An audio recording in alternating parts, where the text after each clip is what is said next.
Unit 2ல என்ன பார்த்தோம் அப்படின்னா ஃபஸ்ட்டு வீடியோவில் எல் ட்ரான்ஸ்ஃபார்மோட டெஃபினிஷன் பார்த்தோம். அதுக்கப்புறம் காம்ப்ளெக்ஸ் ஃப்ரீக்வன்சிங்கிற இதை பார்த்தோம். ஸோ திரும்பவும் கோத்ரூ பண்ணுறேன். ஸோ இதான் எல் ட்ரான்ஸ்ஃபார்மோட definition. So formula L transform of x of t that is equal to x of s integration varies from -infinity to +infinity X of டி e power -st into dt.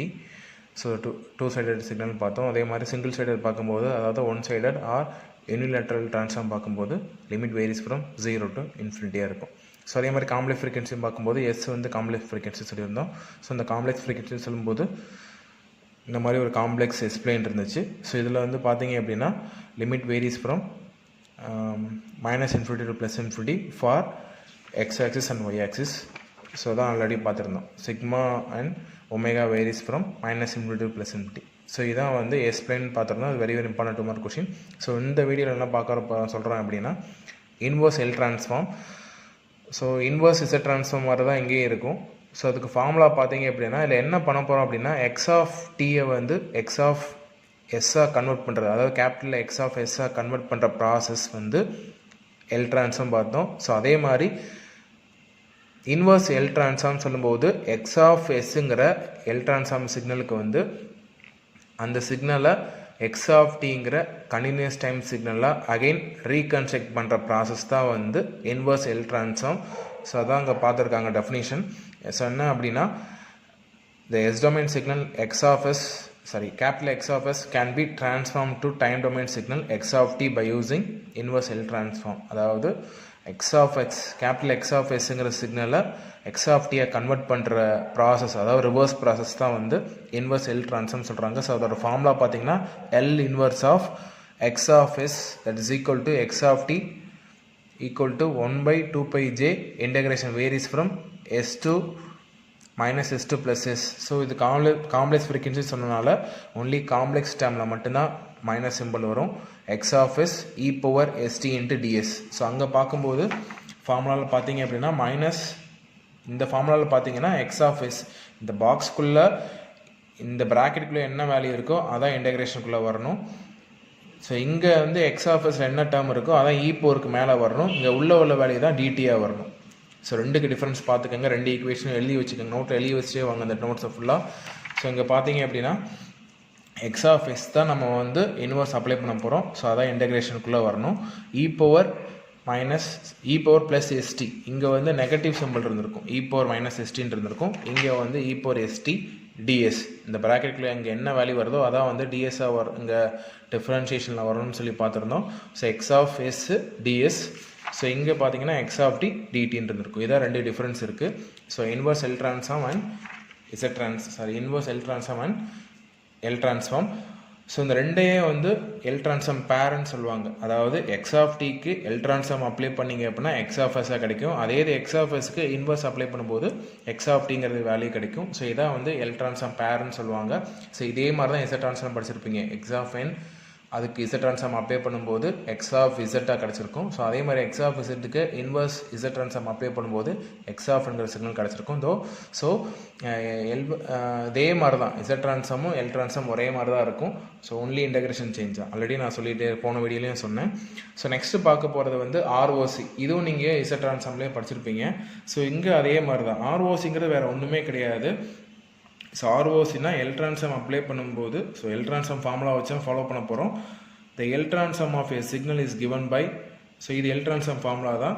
The value of s for which the integration varies from -infinity to +infinity X of t e power -st into dt converge is call ROC. So என்ன அப்படின்னா ஒரு வேல்யூவுக்கு ஒரு சிக்னலுக்கு continuous time சிக்னலுக்கு L transform apply பண்ணும்போது அந்த value வந்து ஃபைனல் வேல்யூ இன்ஃபினிட்டியாக வரக்கூடாது. இன்ஃபினிட்டியாக வந்துச்சு அப்படின்னா அது எல் ட்ரான்ஸ்ஃபார்மோட வேல்யூ கிடையாது. ஸோ இன்ஃபினிட்டியாக வரக்கூடாது. நம்ம அப்ளை ஃபைண்ட் அவுட் பண்ணுற வேல்யூ வந்து ஃபைண்ட் அவுட் பண்ணுற எல் ட்ரான்ஸ்ஃபார்மோட வேல்யூ வந்து இன்ஃபினிட்டியாக வந்துச்சு அப்படின்னா அந்த எல் ட்ரான்ஸ்ஃபார்ம் டஸ் நாட் எக்ஸிஸ்ட்னு சொல்லுவாங்க. ஸோ லெஸ் தேன் இன்ஃபினிட்டியாக வரணும். அப்படி வந்தால் தான் அது ஆர்ஓசின்னு சொல்ல முடியும். ஸோ அதை தான் சொல்கிறாங்க அவங்க. ஒரு ஃபைனட் வேல்யூவாக வரணும். ஸோ ஃபைனட் வேல்யூவாக வந்தால் மட்டும்தான் ஆர்ஓசி ஃபைண்ட் அவுட் பண்ண முடியும். அதர்வைஸ் டஸ் நாட் எக்ஸிஸ்ட்னு சொல்லுவாங்க. சரியா? ஸோ நெக்ஸ்ட்டு வந்து ஒரு டேபிள் காட்டுறேன். ஸோ இந்த டேபிள் பார்த்தீங்க அப்படின்னா இந்த டேபிளை ஞாபகம் வச்சுக்கோங்க, 1 வேர்ட்லையும் கேட்பாங்க. அதே மாதிரி இந்த கொஷினை வந்து சால்வ் பண்ண சொல்லி 2 மார்க்லையும் கேட்கலாம், 8 மார்க்லையும் கேட்கலாம். ஸோ இது நார்மல் ரிலேஷன் தான்.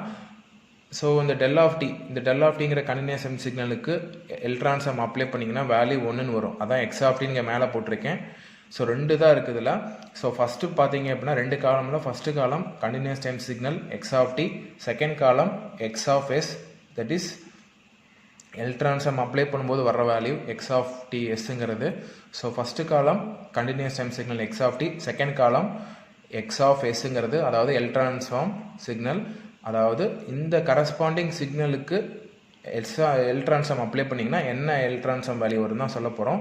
ஸோ டெல் ஆஃப் டிங்கிற வேல்யூவுக்கு எல் ட்ரான்ஸ்ஃபார்ம் அப்ளை பண்ணிங்கன்னா வேல்யூ 1 தான் வரும் ஃபைனல் வேல்யூ. இதை வந்து நெக்ஸ்ட்டு ப்ரூஃபாக பார்க்கலாம்.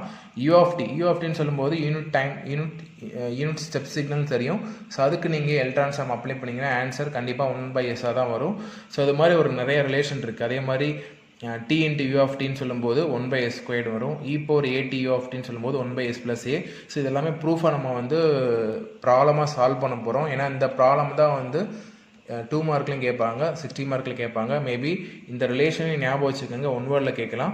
ஸோ அதே மாதிரி sin ωt u ஆஃப் டிக்கு எல் ட்ரான்ஸ்ஃபார்ம் அப்ளை பண்ணிங்க அப்படின்னா ω0/s² + ω² வரும். அதே மாதிரி காஸ்க்கு வந்து s/s² + ω² வரும். ஸோ அதே மாதிரி e⁴at சொல்லும்போது e⁴at இந்த ரெண்டுக்கு டிஃப்ரென்ஸ் பார்த்தீங்க அப்படின்னா e⁻−at sin ωt × u of டின்னு பார்க்குறோம்.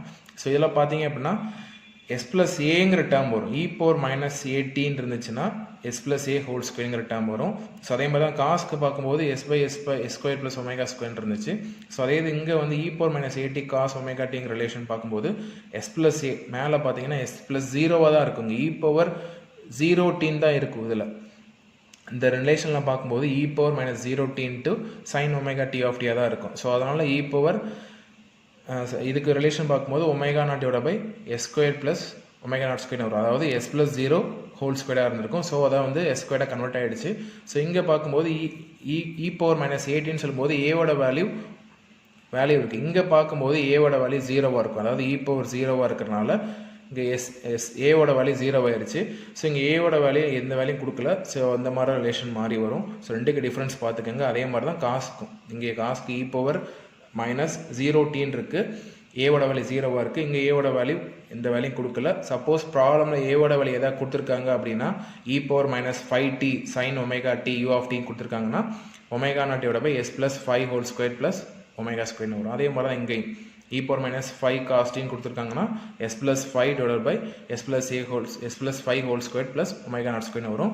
ஸோ அதே மாதிரி ஹைபர்போலிக் ஃபங்க்ஷன் சைன் இந்த வேல்யூக்கும் பார்த்தீங்க அப்படின்னா ஸோ இதே மாதிரி தான். ஸோ இதோட ப்ரூஃப் தான் வந்து இல்லை இதே வேல்யூ கொடுத்து ஏவோட வேல்யூ கொடுத்துருப்பாங்க.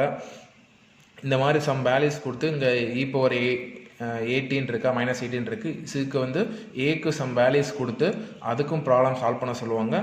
இல்லை வந்து இந்த ரிலேஷனே வந்து ப்ரூஃப் பண்ண சொல்லுவாங்க. அது 2 மார்க்லையும் கேட்பாங்க, 8 மார்க்லையும் கேட்பாங்க, 60 மார்க்கில் கொஷின் கேட்பாங்க.